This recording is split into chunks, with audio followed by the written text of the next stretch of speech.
So my dear students, today we are going to understand comparing quantities. It is from 8th class and it is 8th chapter. So what is comparing quantities? It is nothing but comparison between the two things or more than two things. Okay, we take an example of there are 3 BMW cars and 15 Mercedes car. We take the example of cars. 3 BMW cars are there and 15 Mercedes car are there. So we can write the ratio of BMW to Mercedes car, that is 3 is to 15. We will write 2 dots and 15. So it will read as, this is read as 3 is to 15. So 3 is to 15 can be also written in the form of 3 upon 15. So 3 BMW car are there and 15 Mercedes car are there. So we can write the ratio in this form. Now, if we wanted to reduce this fraction, we have learned in the previous class how to reduce these fractions.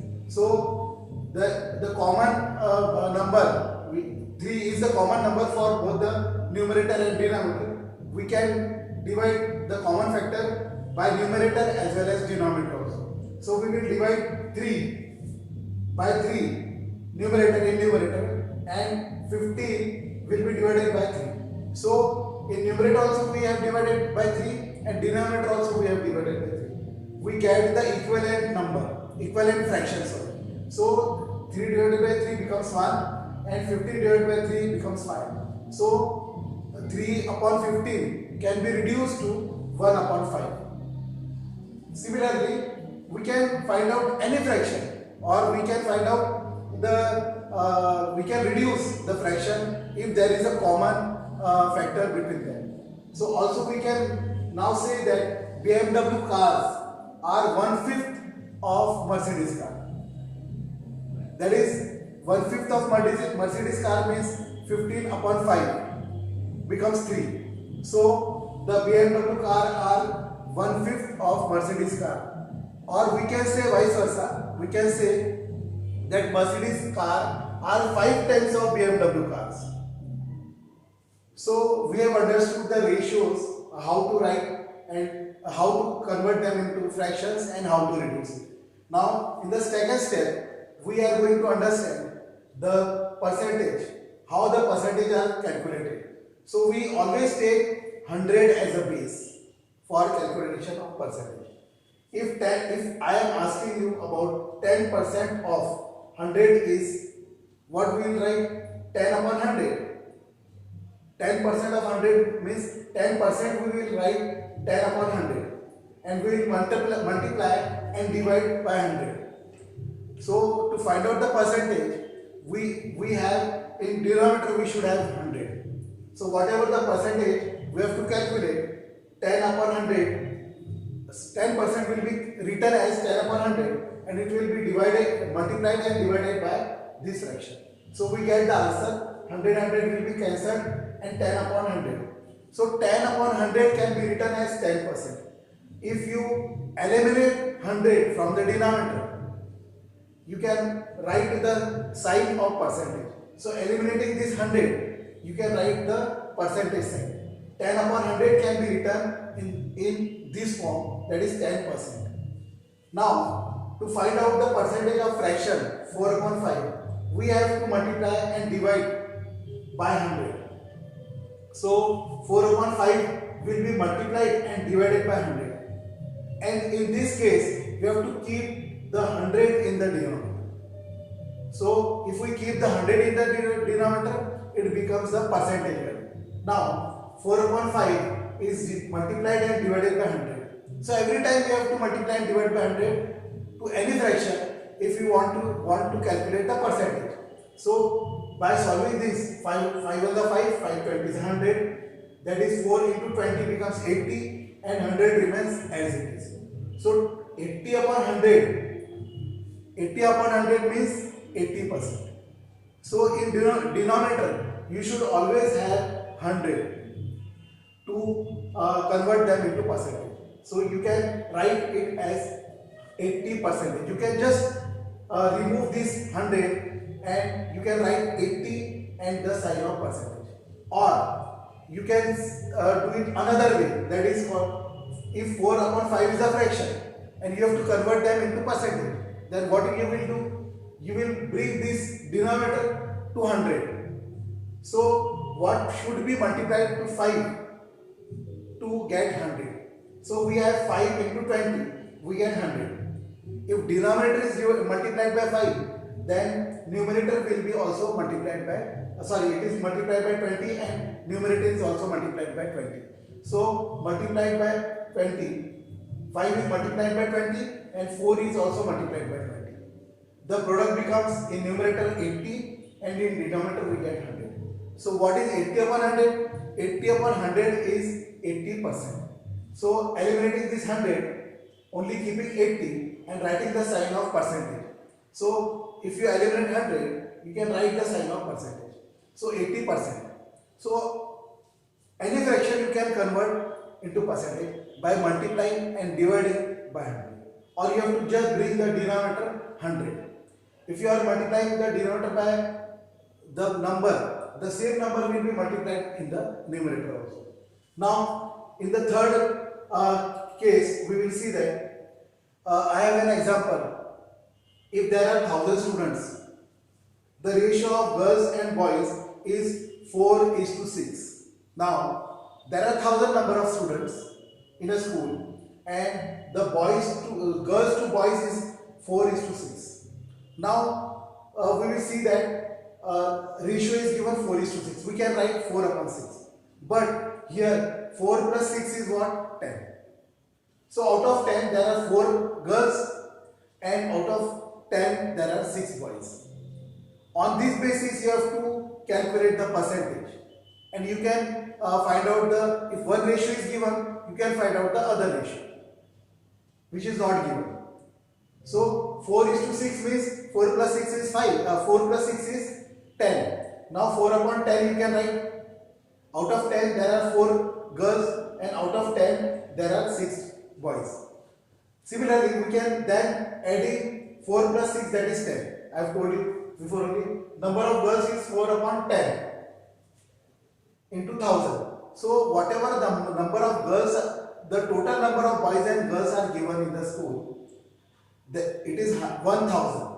And we have to multiply 1000 by 4 upon 10 because out of 10, 4 girls are there. So 4 upon 10 will be multiplied by 1000. So what we get? 400. Out of 1000 students, there are 400 girls. And for similarly, we can calculate number of boys also. So what is the fraction of number of boys? That is, out of 10, there are 6 boys. Out of 10 here it was 4 girls and out of 10, 6 boys are there. So we will multiply 6 upon 10 by 1000. So total number of students are 1000. So 6 upon 10 into 1000 becomes 600. So we can calculate any number of boys and girls, right? Or any quantity we can find out by doing this method.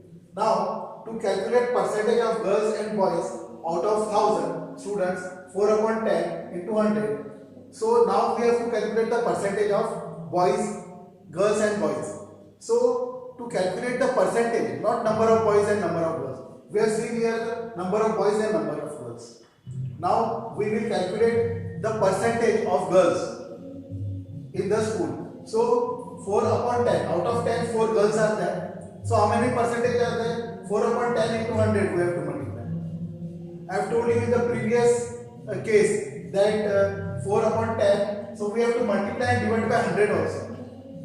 So what it will have, if we multiply and divide by 100, we get 40%. So it is very simple. 4 upon 10 into 100 upon 100 we will write first.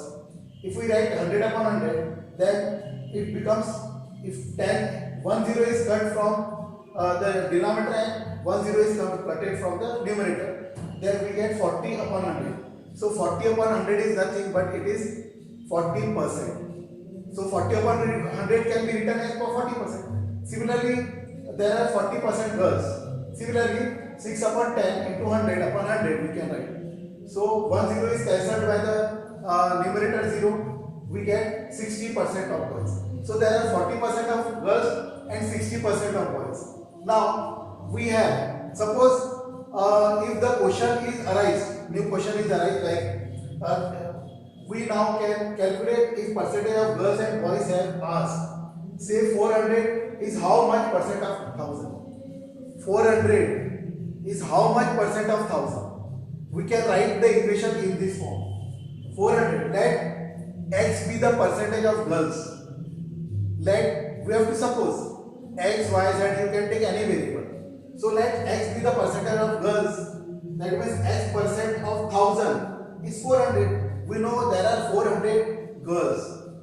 And how much percentage it is of 1000? Total number of students are 1000. So how much percentage is 400 of 1000? So x percent of 1000 is 400. Then solving this equation, we get x percent means we are going to write x upon 100. Remember this.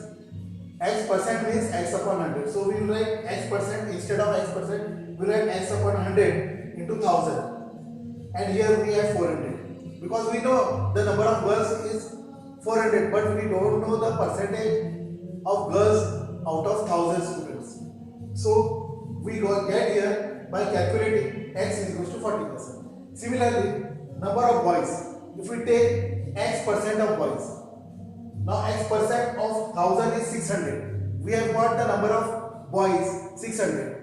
And how much percentage 600 is of 1000? So what 600 is how much percentage of 1000? So y percent of 1000 is 600. We will write the equation.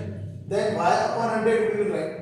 Instead of writing y percent, you have to write y upon 100 into 1000. 1000 students are there. So multiply by 1000. And it is 600. We know 600. How much percentage 600 is of 1000? By solving this, y is equals to we get 60%. So these are the basic things you have to remember while calculating the fraction into percentage or the number of the quantity is given. You can find out that quantity of the larger quantity what percentage it is. So we will have a next fractions. We will understand it. Now we will understand the fractions now. What is the relation between the fractions and the percentage? Now we shall discuss if I write 1 upon 4, 1/4 is 25%, because multiplying 4 by 25 and 1 by 25 we get 25 upon 100. So 2500 is what? 25 upon 100 is what? It is 25%. Half is 50% and 3/4 is 75%. Similarly, we can calculate multiplying 4 by 25, it becomes 100, and numerator also you have to multiply by 25. So 75 upon 100. 75 upon 100 can be written as